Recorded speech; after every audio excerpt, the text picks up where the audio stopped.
these coins are using paper coins actually, but they have a value. Subukin na!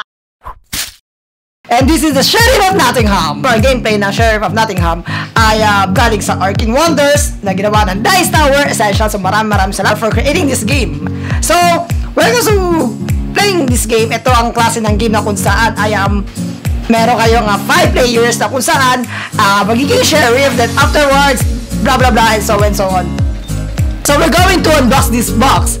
Then, we'll check kung ano yung mga nilalaman nito. For the first timers who wants to play this game, I'm trying to tell you na mas maganda kung bilhin nyo siya right away.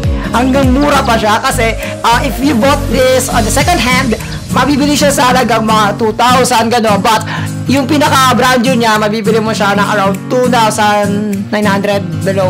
Ganyan. Pinakamahal na yung 3,000 for this. Pero syempre, doon ka na sa second hand kasi syempre, mas kung buying wise naman at maalaga naman yung owner na nagbenta, good naman. So, this is Sheriff of Nottingham na normal game. So, we have the manual where the instructions are here. Actually, marami nyo makikita dito regarding sa kung paano siya laruin, credits, setting the game, the rounds, the inspection, thieves, winning the game, kung paano ka manalo, at saka yung mga optional rules. So, we have here the 5 characters. Actually, napaka-huge ng cards na ito. And if you're seeing these cards, yeah, maganda yung kulay, colorful. But the main thing is malalaki siya and wala kang mabibilang sleeves for these cards. And I don't know if there is already na. But since ito nga, pinakamaganda sa lahat. So, next, we have a certain of coins. Actually, these are the coins that they use when it comes to playing Sheriff of Nottingham. Actually, ayan. So, kung makikita nyo to, these coins are using paper coins actually, but they have values like 50, 25, and 1 peso. 1 coin. Okay, so the next thing is the bags. Actually, meron siyang 5 colorful bags. Ayan. So, sa mga bags na to, makikita, corresponding color siya base sa character na pinili mo.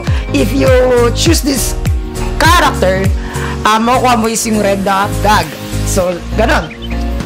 Then, the bag, yeah, the 5 bags for the characters. Then, here's the Sheriff. This is the character for the Sheriff. Madali naman siya, actually. Pag iwasan ikaw na yung Sheriff, ang mangyayari lang naman is the simple.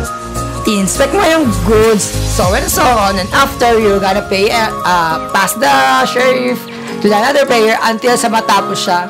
So, actually, it consists of 3 rounds for finish this game. And syempre, the strategy game is to tell the Sheriff na ay meron akong pinasok na goods, and kung hindi niya i-inspect, pass. If in-inspect niya, beware, kasi may mga cards na kung saan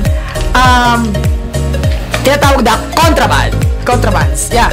So these are the contrabands. Actually, itong mga red cards means contrabands. But bakit nga ba sila contrabands? Kasi itong mga kontrabando na to ay pinagbabawal sa palasyo na sa Nottingham.